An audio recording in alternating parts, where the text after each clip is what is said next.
to another episode of Lemonade Stand. I am delighted to welcome our guest today, Kevin Batchelor. Kevin is a trumpet player with a successful solo career and has played in many bands. Kevin and I met at a mutual friends gathering. Our friends, Noom and Jane, would occasionally have parties which included delicious food and a musical jam session. Jane had a catering business, and her food was always on point. And Noon was a drummer, and the party always included a rotation of talented musicians jamming together.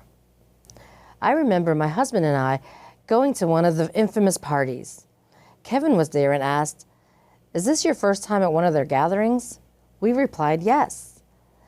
And he said, "You guys are in for a treat," and it sure was. We met so many great folks at these parties and established some lasting friendships.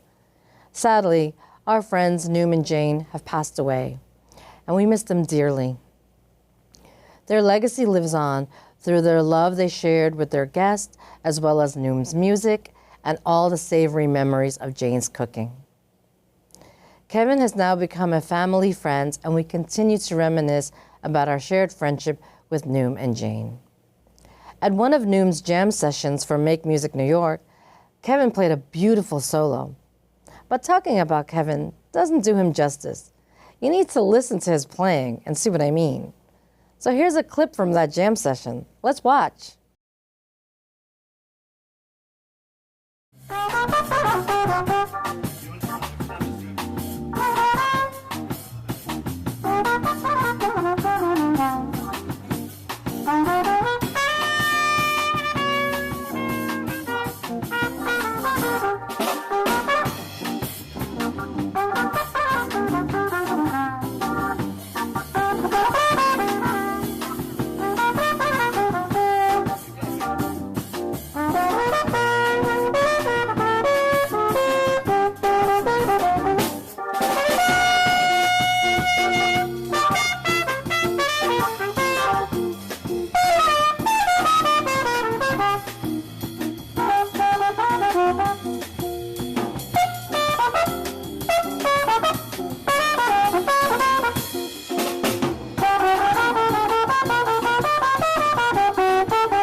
And without further ado, please help me in welcoming Kevin Batchelor.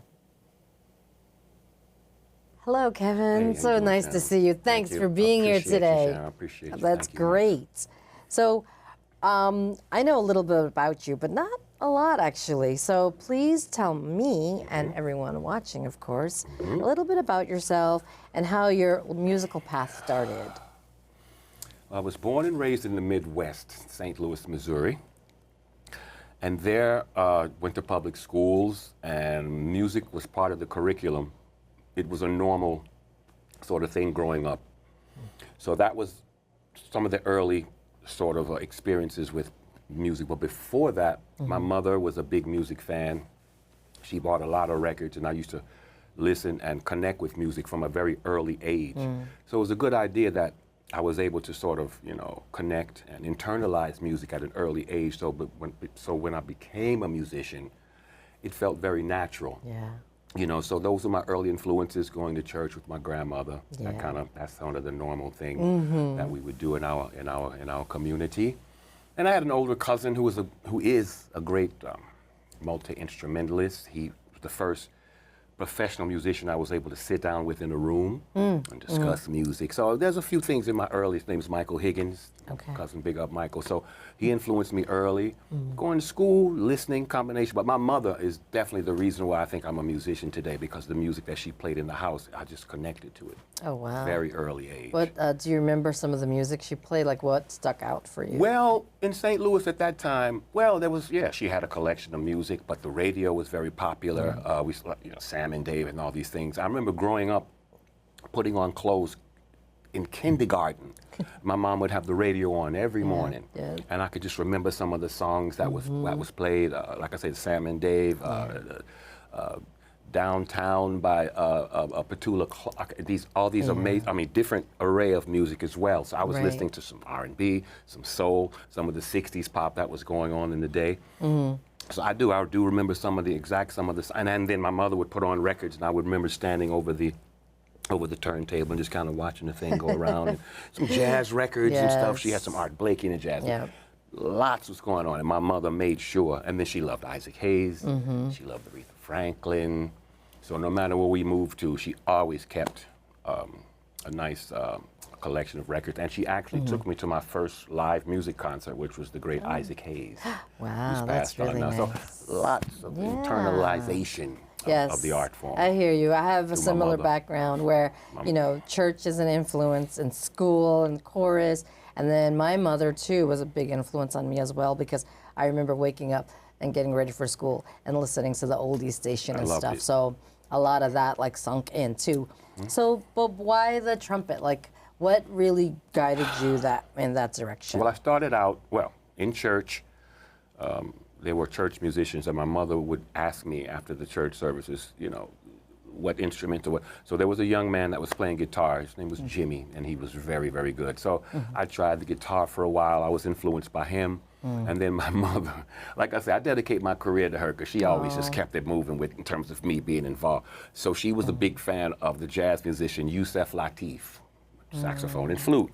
Okay. So she's like, okay, Kev, so she got me a flute. But then I got a little self-conscious about the flute in the 6th grade. Right. So then I was in a group of guys, and we just didn't have a trumpet. So a friend of mine acquired a trumpet for me. And then at the same time, I was heavily influenced by a Miles Davis album my mother had called Milestones. He's sitting on a stool, I think in like a pea green shirt, and just looking like the coolest cat on the planet.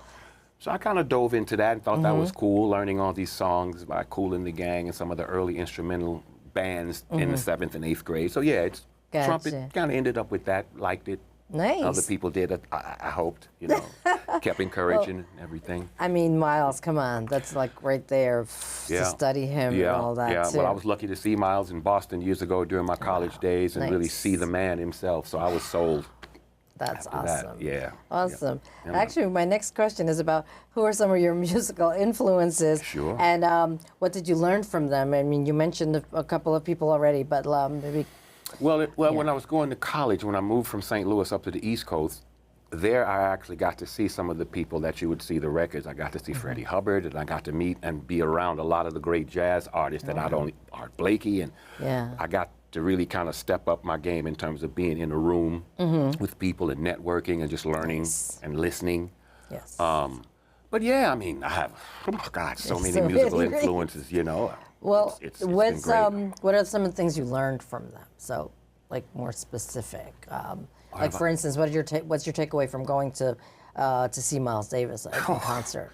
Just seeing a musician, a great icon, put on a show, connect with people. Yes. Although Miles had his way of connecting with people, it was sort of not as normal as people would like. They say he would turn his back to the audience, but he showed up. I heard about that. But he showed up, and he played great, and I really learned a lot from that. And tons of others, just watching and seeing how they react. It's been great. Just cool. Listening and learning. So, what was one of your first bands? Because I know you've been in many bands. You've also done your solo career too. So, when did you first start playing out? Well, 1 year after high school, I was in a band that was on a tour in the Southeast. We would play non-commissioned officers clubs on military bases. We were like a top 40 band. We would go from place to place to place to place to place. So I had actually quite a lot of performing experience at a very young age. Then I got the opportunity to play with a backing group that when artists from the Southeast, or what we call the Chitlin Circuit, I was kind of at the end of that in the 80s, late 70s, they would come through and they would obviously do events and they would hire local acts. I happened to be in one of the local acts in St. Louis, one of the better bands that groups would come through. I actually performed with legendary artists like Rufus and Carla Thomas, who are legendary from the Stax record, which a new documentary is coming out that they're going to be in soon. And she was at one point talked about as being really the first queen of soul before Aretha Franklin. She precedes. Oh, really? So this is some heavy stuff. Luther Ingram, If Loving You Is Wrong. So I got a chance to work with quite a few professional artists that were on tour even before I got to leave St. Louis really and go out to really do my thing. So I had a little bit of really nice. A little bit of road work before I got to college, you know, because most of the kids came in from high school. They come from their parents' house or whatever, and they were kind of just that's where they were. Right. I was kind of already You had the seasoned. experience already. You were seasoned all right. That's for sure. So I know, like nowadays, you were like a very busy guy, especially with your other band that we're going to talk about shortly. Sure. But you wear so many hats. You are like producer, writer, obviously musician. Which hat do you like best and why? I like performing the best because that's what I started out doing at an early age, even before I learned, you know, the ins and outs and the academia of music and what notes were. You know, I was already in bands where we were just young kids and we just loved the reaction that people gave us. And it wasn't even about being a star or being famous or popular. It was just about being doing something that you love that was pure and believable. Yes. I think when people believe where you're coming from, then that energy is sent back to you, and then you say, "Oh, you like that? Here goes some more." So performing, I like that. Performing, It's instant gratification, right? And it must have been hard to like do that when the pandemic happened.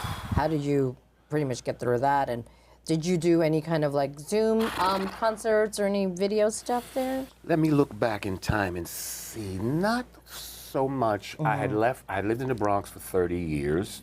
As I told you, I was even doing my thing at BronxNet for a while. And the pandemic hit, and I kind of was moving around at a friend's house out in Queens. It was a strange time.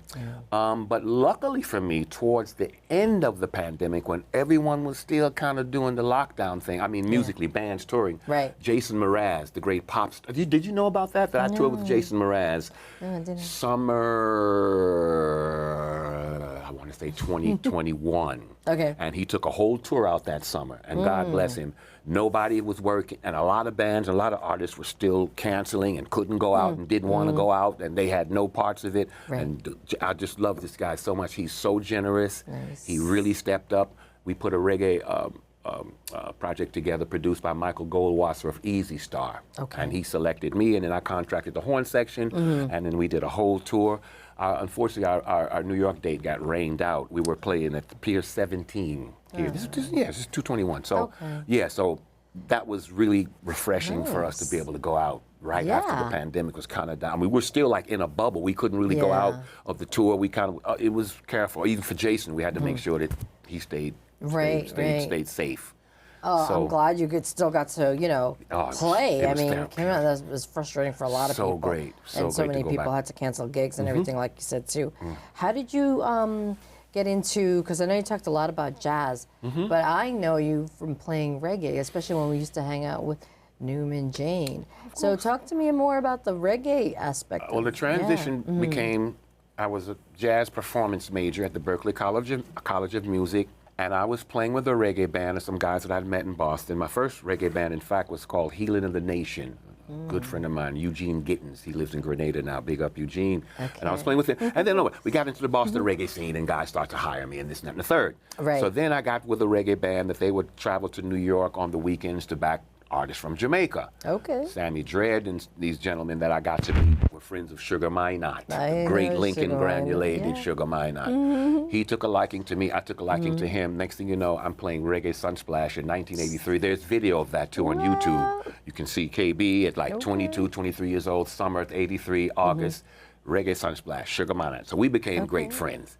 And it kind of just moved on from there, Right. from Sugar Minot, who's really, he's the godfather, you know, of my development in reggae. Sammy Dredd, of course, is my man, and those two guys really got me interested in the genre. I was a jazz performance major.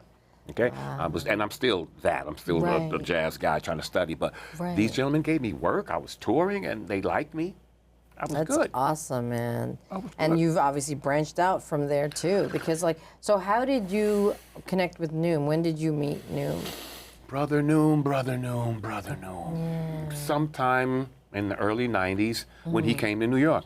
Okay. Obviously, being one of the guys on the scene, one of the cats on the scene, I was quite visible. A lot of musicians saw me, would know me. So Noom and I think we may have met around early '90s, and in the Cannabis Cup Band, and just on his projects, and just we all got tight. Early '90s, we kind of all got momentum. He was touring with Burning Spear. Yes. I was touring with Steel Pulse. Right. And everyone was in their superstar mode. Yeah. At that time, everybody was. What about the Scatterlights? How did that come into play? Scatterlights had asked me to join the group years before. Okay. I'd actually got a chance to do it. Tommy McCook himself had, you know, the word gets around, young players, young guys.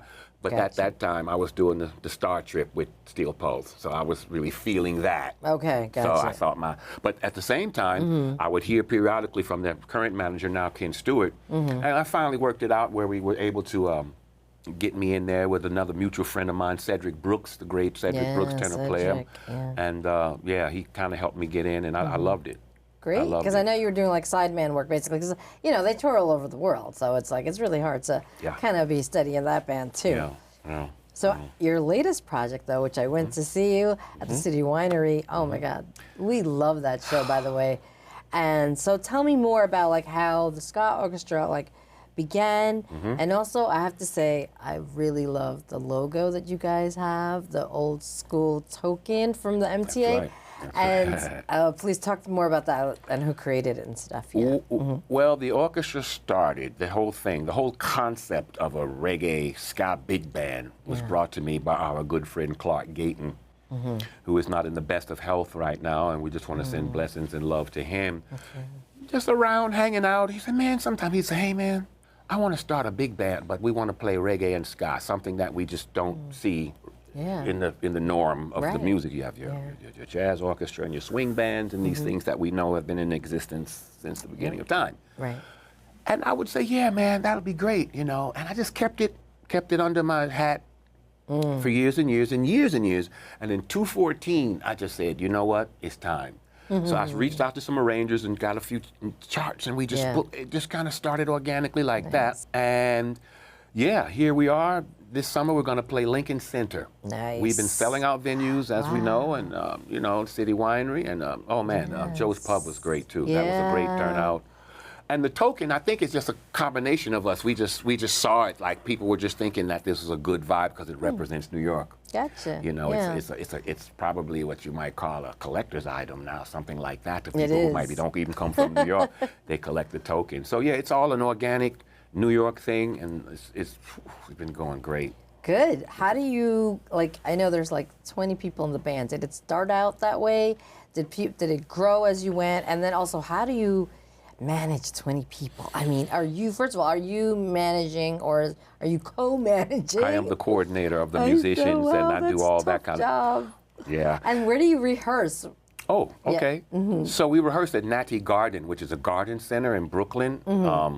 It's on Washington and Dean. A Rastaman friend of mine, Joel, owns the place, and he has a downstairs space, and he also has a space outside in the garden. I don't know if you saw our last post, but we've been inviting people to come and join us in open rehearsals, and so on and so forth when the weather's nice. So we're rehearsing at Natty Garden on Monday nights, and that's where we kind of collect everybody, and the energy is so great. It's not easy, but so far I have... I just have a lot of good people, and we start out with 18, 4 trumpets, 4 trombones, 5 like your big band setup, your swing band setup. Right. Except for us, we play these songs in reggae and ska. We do originals, we do classic reggae tunes, we do pop. Oh yeah, we have a lot of different styles that we play in the reggae, and people just love it. To hear those songs done that way. Burt Bacharach, Cole Porter tunes. We give you a good Sorry, I didn't mean to interrupt you. I just wanted to add, like you said, you don't hear that. When you hear big bands, you're not thinking reggae, right? And then to hear those songs being translated in that form, in that way, and played so beautifully, you guys are tight, man. Yeah, and really good we have show. a beautiful young singer now, of course, brown woman. She just actually, Pallavi Gumalam, we love you, baby. She just flew out Saturday night to Jakarta to visit her family for 2 weeks for her mom. Okay. And she's a beautiful young lady. And our other vocalist is Ida Brandis Hargrove, who was married to the great trumpeter Roy Hargrove. Okay. And when I met her, it was just a beauty. And she's loving the vibe, and she still is running Roy Hargrove's band, although he's not with us anymore. So the connections continue. Lincoln Center. Yeah. Jack Walsh is our strategist / coordinator, and he's just a great person, a beautiful musician. I'm working on projects with him. It's just a big family. It turned out to be a great family. Awesome. You know, you got to shed the negativity to get on with it. And life's short. Yes. Let's say that and know it. That's right. You're absolutely right. We need to just, if you have something in your heart, you get it out there. You do it, right? The song, by the way, I listened to it and it's beautiful. On a Clear Day, new release, and we're gonna at the end of the show have a QR code so people can check it out on YouTube. Thank you. What are your future endeavors? Like, what's besides? I know the ska thing is taken off, like that's fantastic. What else do you have going on, like solo or maybe another band?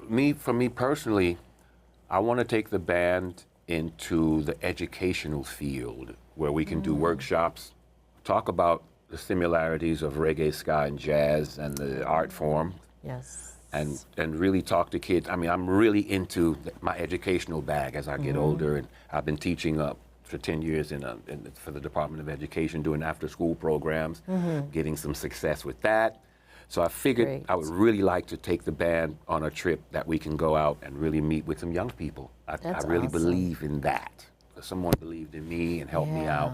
So yeah, we have all these great musicians who are educators, who are moms, dads, and grandfathers. You know, everyone's sort of mature and have lived a pretty decent life as musicians. You have to share it back now. That's right. I think that's only right at this point. And kids need it more than ever now. They need guidance. They need to find some kind of art form to like bring out the, whatever they're feeling, because there's just at my after school program, I teach at the Eagle Academy for Boys in Harlem. The principal is Ahmed Edwards, a friend of mine for 30 years, who used to sort of tag along with me in my endeavors as a young man, as a musician. Even if a kid's in my room and it's not the best day and it's not as attentive as he wants to, whatever's happening, do you know what I say to him today? He's not in the street.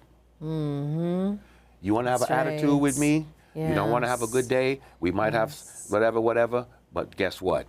At the end of the day, dude, at the end of and that's how I really feel about these after-school programs and having kids, you know, just be interested in stuff besides running out the street after school and there's nothing out there. right, or be on their phones or play, you know, just kind of zone out. We don't play that in my class. We don't. We really, Mr. Kevin, Need to interact, socialize, and I think people need to reconnect, especially with the pandemic. When that happened, a lot of people lost a lot of themselves. And yeah, and I know people are under stress. I know young people come. I know I've taught kids that come out of shelters. I know I've taught kids that come out of broken homes. I've been that kid from place to place with the single parent.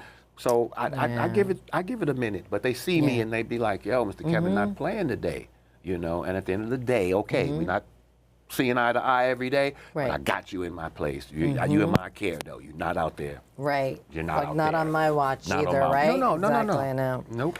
That's pretty awesome, man. I love that. I love it. I love that you've made all these connections too. Like it just happened organically, like you said, and it just keeps growing. Well, you know what? A lot of my relationships, people just saying, "Hey, how you doing?" And you can grow from just a salutation, a greeting, a smile, and you have these lifetime relationships, and people just love you because why? Because you love them. You know, you just come with it. Yeah. And people will. And it shows. That's great. We all love each other, man. Yeah. So we're at the speed round of questions. It's called Your Favorites. I want have short it. answers, please. Thank you. You got it. All right. Your favorite. What's your favorite other instruments? My favorite other instrument is the bass, because I'm always listening to the bass in jazz, and I always want to know what the bass is doing. Okay. Have you ever tried like playing? A little with my kids. Okay. A little. There's some video I wouldn't show, but yeah, a little bit. All right. What's your go-to gadget for music? My practice mute.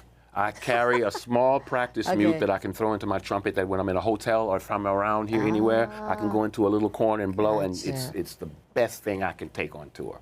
Gotcha. And it helps you just practice without, you're working your finger Keep me in shape, Gotcha. It's quiet, I can do it in a rest. I'm really like literally anywhere I can put this thing in my trumpet. Nice. And it's the best item on tour. I can buy clothes and buy everything else if I lose stuff, but I can't lose that mute. Oh, I see what you're saying, yeah. It's a necessity. Your favorite horn player?